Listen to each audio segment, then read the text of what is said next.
This is the personnel office of Six Flags Over Texas, and inside they're taking applications for the some 1,600 jobs they have available this year when the park opens in the spring. Last year they had 1,600 jobs. They had 6,900 applicants. Today they tell me that they've had double the amount of applicants that they had on the first day last year, so the total should climb to near 10,000 applicants. This morning, 18 degrees above zero, and yet there were 800 applicants in line waiting to talk to people about jobs. Some of those applicants that we'd like to talk to now have been here this afternoon. What is your name, please? Emily Delisle. And Emily, you're looking for a job. What kind of a job? I'd like to work in the concession stand on the rides. Have you worked for Six Flags before? No. And how about you? What is your name? Mickey Alexander. Mickey, what kind of a job are you looking for? Anything as long as I'm around people. Have you worked for Six Flags before? No, sir. It's a pretty good place to start, believe me. They tell me the two vice presidents with a parent corporation started as ride operators, and one of the lawyers for Six Flags started as a fry cook. So if you'll excuse me, I think I may step inside.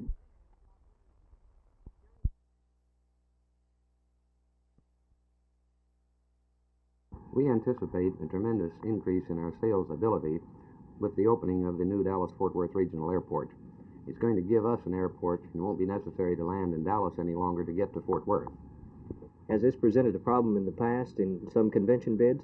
Very definitely. On national conventions, it's psychological rather than physical, but you're actually landing in Dallas, you're not landing in Fort Worth, and we have evidence that we've lost bids because of this fact. Now, one of the big problems is transportation. What about the transportation to and from the regional airport after it's built? Well, speaking as no authority, but with a personal opinion, we will be just as bad off as we are today if our transportation to and from the new regional airport is not equal in time to transportation to and from Dallas.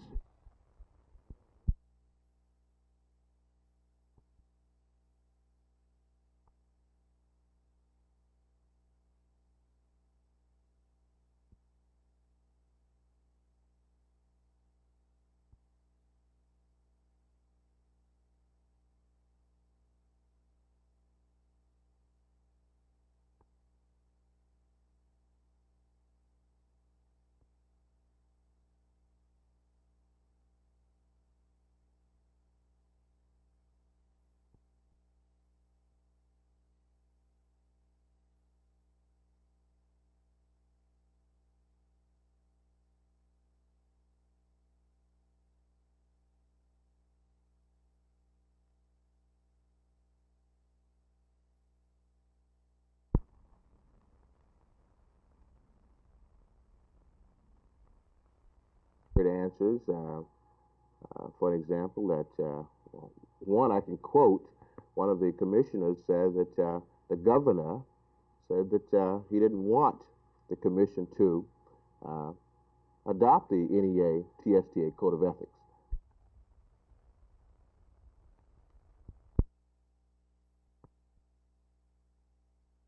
Lieutenant Governor Ben Barnes' news conference tomorrow may be a surprise.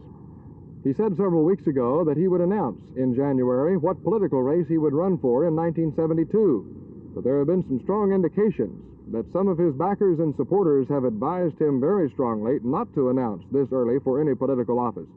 So that could be what he's going to say at tomorrow's news conference. Some of the other activities here at the Capitol building in these days just before the session begins next Tuesday included a caucus by so-called liberal members of the state Senate. This was conducted last night and again this morning. The sessions were closed, so we don't know just what went on in there, except that probably Senate rules were one of the things that were discussed. One member of that caucus is Senator Charles Wilson of Lufkin, and he is working very hard on his major proposal, which is for a regulatory commission for telephone companies and other utilities around the state. You've made this proposal many times in the past. You're now getting your legislation ready for introduction in the coming session. Do you expect that you will get a better hearing than in the past and more support? Yes. In fact, I feel modestly confident that we'll pass the bill in the Senate. Now, I think presently the House of Representatives are probably inclined against the bill because that's where the lobby works the hardest. So I just think if the people will let their representatives know that they're going to support them, that they'll help them fight off the pressure and the money of Southwestern Bell, well, then I feel we'll have a much better chance over there. But mostly the people have got to make themselves heard, or else they're going to continue to get it socked to them.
Oh, no, no, no. We want to get everybody out. I don't think any councilman or school board member who's worth his salt would want to be elected by just one segment of the community. Certainly I wouldn't. The more voters we get turned out, the more meaningful the election.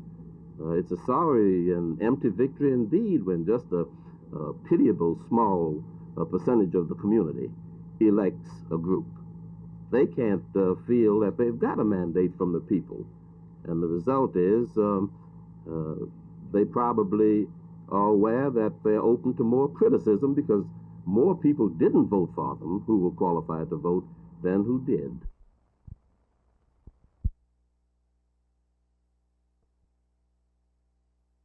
The NEA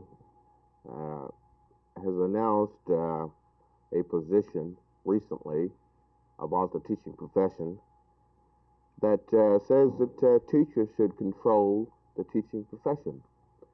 And I think that this TEA is attempting to control the teaching profession in Texas. The NEA and the TSTA presently has a teacher's code of ethics, and I've heard teachers say in some parts of the state that they've asked a question, really, why doesn't the TEA just adopt the NEA and the TSTA code of ethics?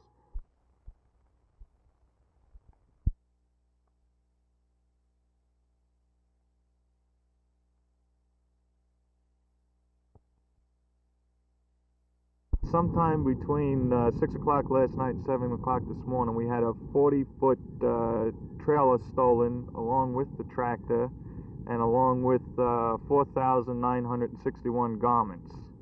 Were these ladies' garments?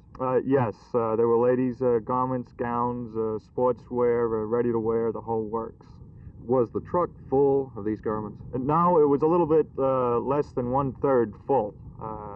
We had unloaded a portion of the trailer and we're ready to deliver the rest of it today. The Arlington police detective just told you that they found the trailer in Dallas County with some clothes in it. How does that make you feel at this point? That makes me feel like I'm going to feel when we win at the Super Bowl. That's how I feel about it. I feel great, tremendous. I think the police department and everybody has done a great job in locating this thing, and I think it's fantastic that we caught him before he got rid of the merchandise.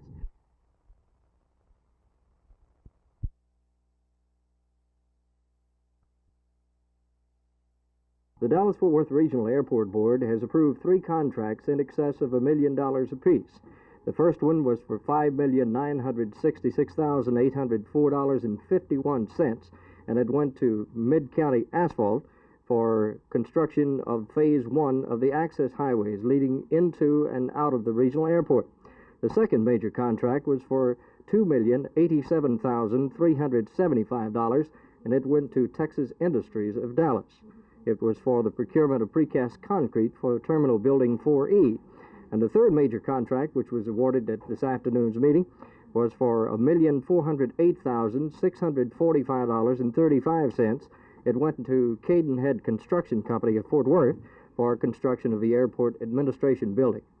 For a brief look at the future of the Dallas-Fort Worth Regional Airport construction activities and for a report on what has gone on until now, here is Ernest Dean, the Deputy Executive Director for Engineering.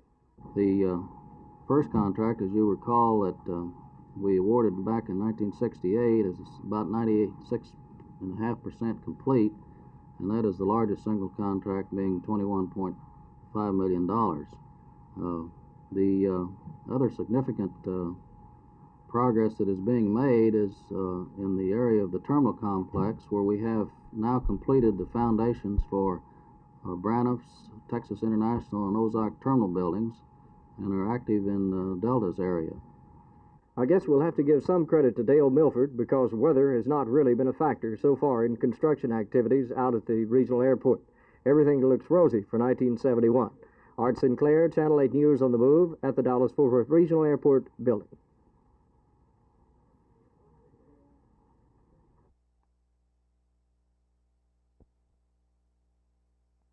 I feel that the Nixon administration is using its own ideas about how to fight the war on poverty.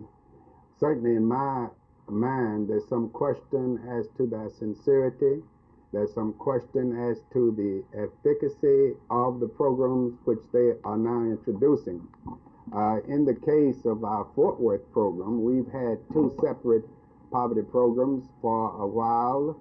This was diluted down by causing us to have a delegate agency under the major poverty program, and now it is proposed to further dilute the NAI into one neighborhood. Now, certainly it has been the consensus of many people in Fort Worth that the NAI has waged under the former setup a very effective program, and we can't help but to interpret the fact that this succeeding dilution of the program is somehow related to the sincerity of the people who are involved.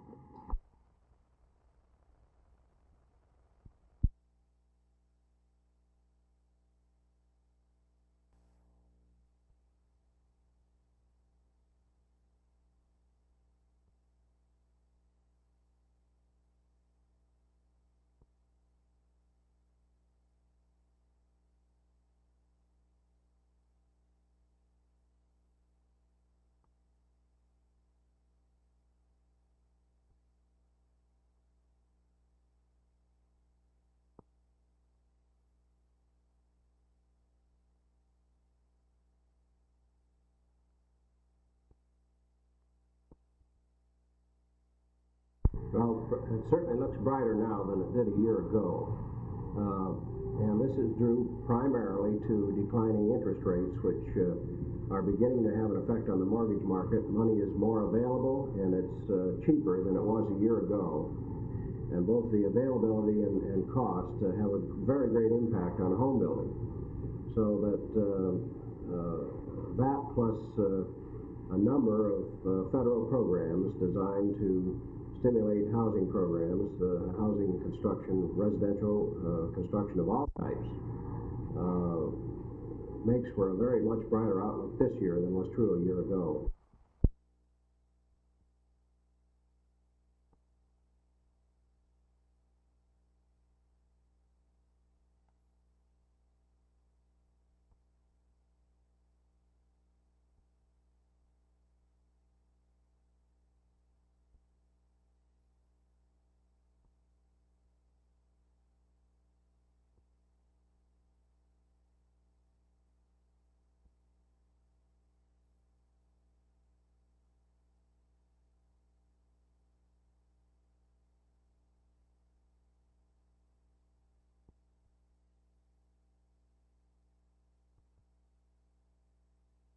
This insert, which was almost a year in preparation, will appear in Fort Worth and Tarrant County newspapers this coming Sunday.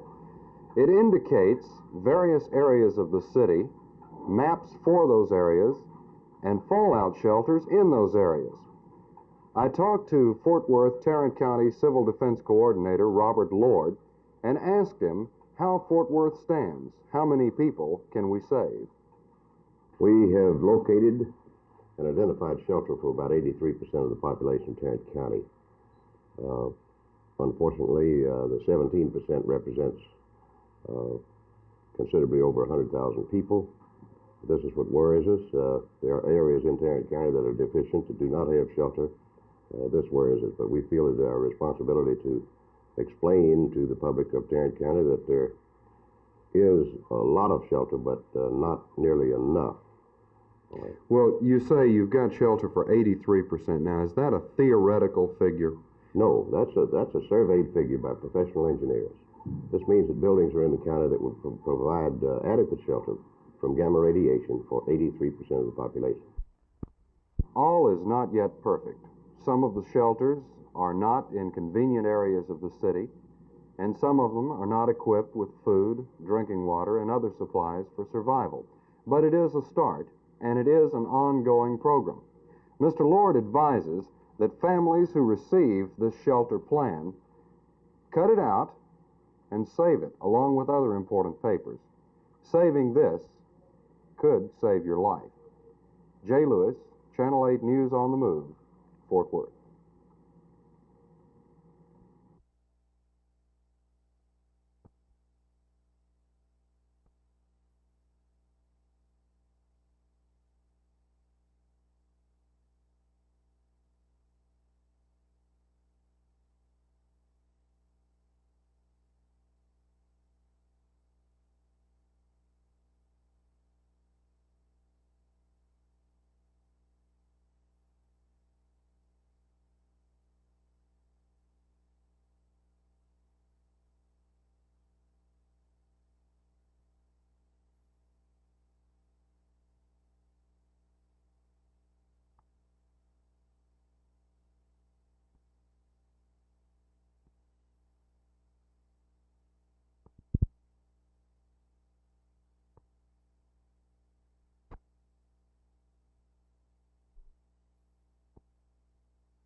The symbolic signing of a contract between Lone Star Gas Company and the Dallas-Fort Worth Regional Airport was held this morning in the cold temperatures at the proposed Dallas-Fort Worth Regional Airport site.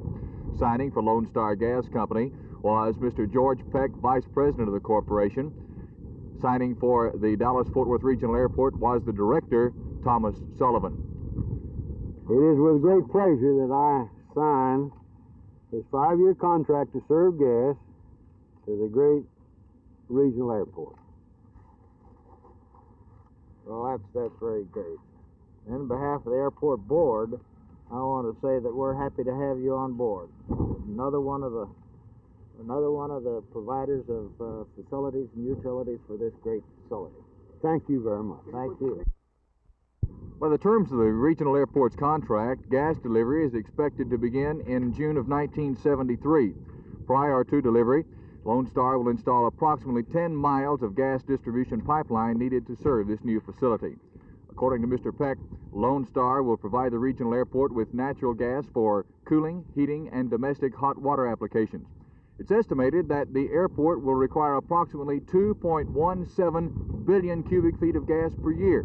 During 1970, Lone Star supplied Dallas's Love Field with 0.30 billion cubic feet of gas, only 1/7 of the regional airport's anticipated annual consumption. With the temperatures below freezing, we could have used some of that gas today. Jerry Park, Channel 8 News on the Move, Dallas-Fort Worth Regional Airport proposed site.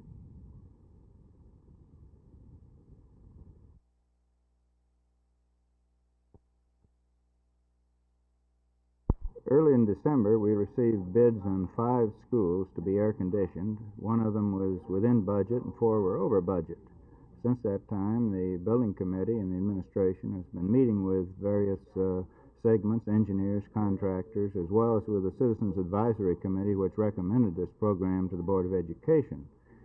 It is now apparent that with some adjustments in the specifications, all of the buildings could be brought in within budget, and we expect to recommend to the board on January 27th that the bids can be accepted, or they'll have to be put out for rebid in accordance with new specifications. Hopefully there will be no delay from that point on in the entire program as outlined.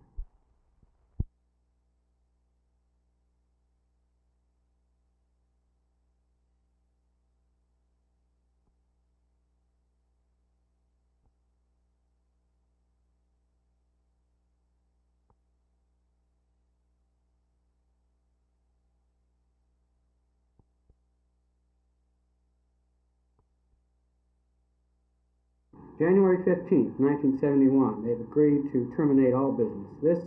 This order was entered into by consent of Ling Company and Michael Ling. And in it, they did not admit the allegations of the order for proceedings, but consented to the findings contained in the order. What were those allegations? Basically, they involved allegations of the registration and anti-fraud provisions of the Securities Act of 1933 and the Securities Exchange Act of 1934.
I have decided that for the people of Texas and for Ben Barnes both, that I should put politics aside and put first priorities first, which is being a good lieutenant governor.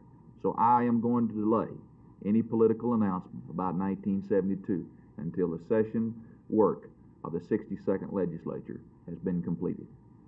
Did the Connolly appointment or any other political considerations help you decide this? Not the Connolly appointment in itself, but I think we all realize, and perhaps the Connolly appointment pointed out to us, that these are volatile political times that we live in. It's now some 18 months until the next primary. Many things can happen during that time, and of course many things must happen if Texas is going to continue to operate under a stable state government as we've had in the past. And so I think it would not only be premature, but rather than adding to the political stability of the state, if I made a political announcement, I think it would take away from our stability that we've enjoyed in the past in Texas.